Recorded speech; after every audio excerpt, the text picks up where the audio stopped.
This morning, we are talking about how to do a digital spring cleaning. Everything from pictures on your phone or files on your computer to that drawer filled with old electronics. A recent study from CNET found that 74% of Americans have an electronic device they no longer use stored in their home. And more than half said that they don't have any plans of getting rid of those devices. CNET's Dan Ackerman is here to give us some tips for tidying up your technology. Dan, good morning. How you doing? Hey, good to see you guys. All right, so what do we do with those old phones, the laptops, devices, the Apple Watches, whatever it is that we're not using? What do we do with that stuff? Everybody's got old stuff lying around. A good spring cleaning idea is to get rid of it. I wouldn't just throw it away. The first thing I would think of is recycling. And almost anywhere you live, you're going to find electronics recycling events. I'm waiting for one that's coming up in Prospect Park in Brooklyn later in April, and I'll bring some stuff over there. And a lot of stores like Amazon or Best Buy will take back electronics, even if you didn't buy them there. So it's very easy to recycle stuff.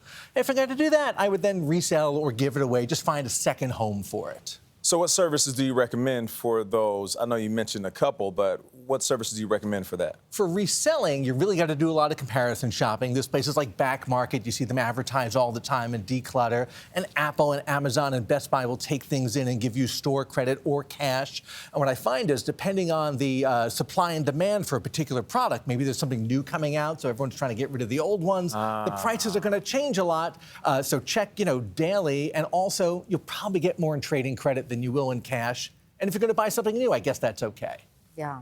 So one of the things I think is kind of cool is I've got every single iPod from the first one to the very last one. Really? Really? Yeah, because they still work? They still work, but I find that it's sort of like Some of that stuff is highly sought after. Well, I was going to say it's going to be like when our grandparents had that old phonograph or an old television, and you're like, wow, that's pretty cool. Yeah. But for the majority of people who've got a lot of just junk in their drawers, the thing that's the hardest to get rid of, cables. Yes. Those iPhone cables, the iPod cables, like nobody uses those anymore. So what do you do with those? But you don't want to get rid of them because you feel like someday I'm going to need them. Yes, yes. I've got every year I open up this big drawer and it's a mess. It's a rat's nest. Ready for the apocalypse, huh? So what I do is I found these cable ties that I love. They're little rubber ones with a wire inside. They're a little bit more expensive. A bunch of companies make them, but man, I just buy these by the crate load and I tie everything up. It's super neat, and I make sure I keep two of everything. Two even USB, the old stuff. A to C, one or two, a HDMI cable. You don't need every single one you ever made, but it's hard to convince yourself to get rid of them. Keep two of everything and just get rid of everything else. I just want to know what's on the old iPod playlist, the first version. But Dan, I think a lot of us, I know, Run DMC. Whoop, there it is. I know I am overwhelmed by all the photos on my cell phone, and I tried to organize them into albums recently.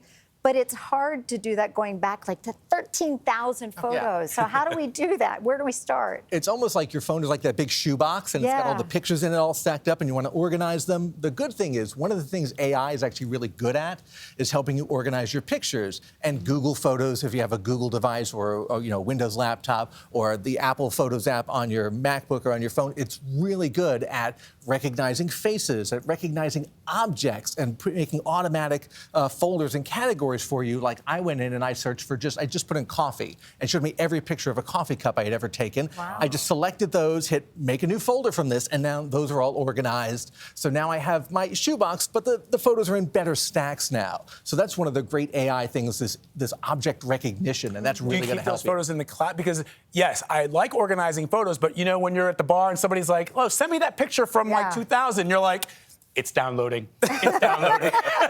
So you keep everything natively on your device, or do you put everything in the cloud? I find things on my device as long as I have that phone. When I move to a new one, then the old photos I keep up in the cloud, and I can get them if I need to. But cloud storage is so plentiful and so inexpensive these days. It's a great way to keep things backed up. And you can even do Apple and Google Photos and Amazon Photos, so you have multiple cloud versions of it in case something happens to one of them.